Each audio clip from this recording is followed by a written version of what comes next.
परमेश्वर के धन्य नाम की महिमा हो। प्रभात मनन के सत्र 2944 में आप सभी का बड़े प्रेम के साथ स्वागत करता हूँ। आज के मनन में हम पुनः प्रकाशित वाक्य 12 की 6 पर चर्चा करते हैं। और वह स्त्री उस जंगल को भाग गई जहाँ परमेश्वर की ओर से उसके लिए एक जगह तैयार की गई थी कि वहां वह 1260 दिन तक पाली जाए। हमारे कल के मनन में हम वो जगह के बारे में देखे थे जहां महाक्लेश काल में इस्राएल की रक्षा के लिए संभवतः परमेश्वर ने पनाहगढ़ को तैयार किया है। अब आज के मनन में हम ये देखने जा रहे हैं कि निम्न पनाहगढ़ में परमेश्वर इस्राएल को कैसे पालेंगे।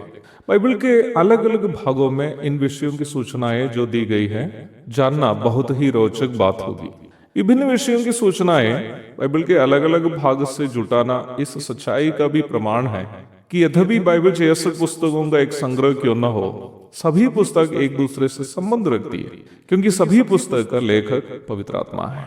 मत्ती रचित सुसमाचार प्रभु यीशु मसीह को यहूदियों के लिए न्याय व्यवस्था में वादा किया गया मसीह अथवा राजा के रूप में प्रस्तुत करने वाली एक पुस्तक है। इसलिए ही इस पुस्तक के ज्यादातर भागों में एस्केटोलॉजिकल अथवा बाइबल के भविष्यकालीन शास्त्र से जुटी बातों की चर्चा ज्यादा की गई है।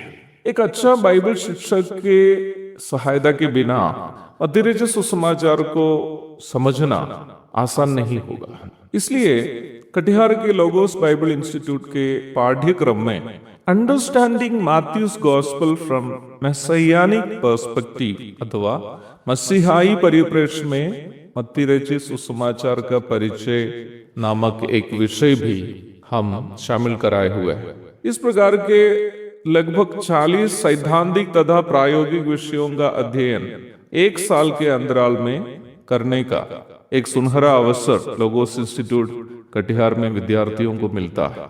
आज के हमारे मनन में संक्षेप में मैं आपको बताऊंगा कि मत्ती रचित सुसमाचार में महाक्लेश काल के इस्राएल का पालन वो रहस्यमय पनाहगढ़ में परमेश्वर के द्वारा करना कैसे समझाए गए हैं। मत्ती रचित सुसमाचार के 24वां अध्याय खास करके महाक्लेश काल तथा महाक्लेश काल के अंत में प्रभु यीशु मसीह के महिमामय आगमन के संकेतों को समझाने वाला एक अध्याय है। आगे 25वां अध्याय में निम्न विषय को ही जारी किया गया है।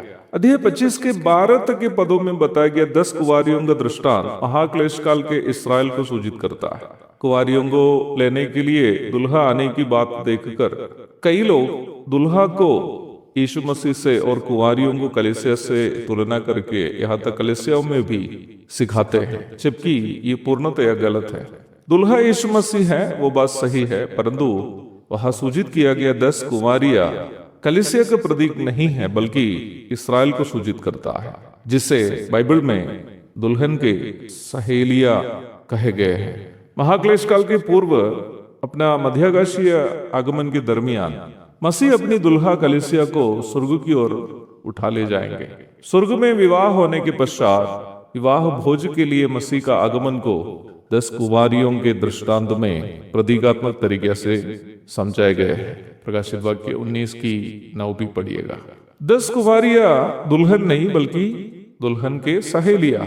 5 कुंवारियां उन यहूदियों को सूचित करते हैं जो मसीह अथवा राजा के विवाह भोज के लिए अपने आप को तैयार रखे, और अन्य 5 उन यहूदियों को जो सांसारिकता में डूबे रहे, जिन्हें विवाह भोज में प्रवेश करने की अनुमति नहीं मिली, सूचित करते हैं। जब हम मत्ती 25वां अध्याय के 31 से 46 तक के भाग की ओर आते हैं, मसीह अथवा राजा के 1000 वर्षीय शासन में उनके धर्म राष्ट्र में प्रवेश करने की सौभाग्यता मिलने वाले अन्य जातियों के बारे में, और उसके बाद उन अन्य जातियों के बारे में देखते हैं जिन्हें मसीह के 1000 वर्षीय शासन में, जो वर्तमान संसार में होगा, प्रवेश करने की सौभाग्यता नहीं मिलती है।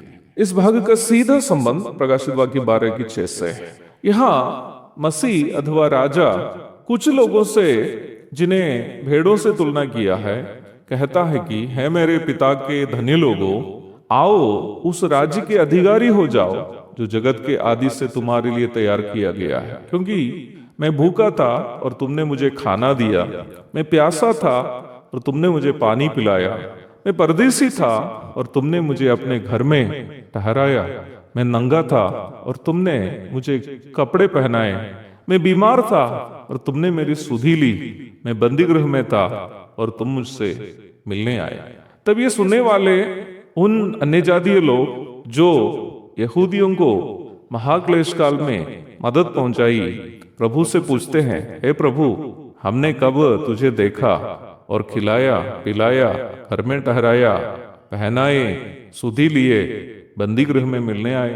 तब प्रभु ने उत्तर देता है, तुमने जो मेरे इन छोटे से छोटे भाइयों में से किसी एक के साथ किया, वो मेरे ही साथ किया है। मत्ती अध्याय 25 की 34 से 40 तक पढ़िएगा। ये भाग महाक्लेश काल में मसीह विरोधी के सताव से बचने के लिए जॉर्डन के पेट्रा की ओर हो या कोई अन्य परमेश्वर के द्वारा निर्धारित जगह की ओर हो, भागने वाले यहूदियों को भोजन, पानी, वस्त्र या रहने का स्थान या दवाई आदि देकर उनकी मदद करने वालों को सूचित करते हैं, और वही वर्तमान संसार में मसीह के 1000 वर्षीय शासन में उनके सहभागी होंगे। इसका मतलब महाक्लेश काल में मसीह के कारण मसीह विरोधी का विरोध करके भागने वाले धार्मिक यहूदियों को रहने के लिए केवल पनाहगाह ही नहीं, बल्कि उनके लिए भोजन, पानी, दवाई, वस्त्र, घर आदि की भी व्यवस्था प्रभु पहले से तैयार करके रखा है। अध्ययन जारी रहेगा एक और शुभ दिन की धन्य कामनाओं के साथ। आज का मनन में यहाँ समाप्त करता हूँ। प्रभु आप सबको आशीष दे।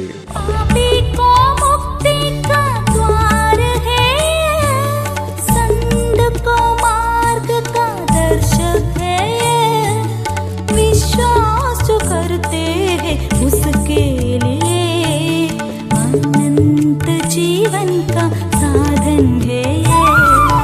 ये वचन, प्यारा वचन, यीशु मसीह का प्यारा वचन, ये वचन, प्यारा वचन, यीशु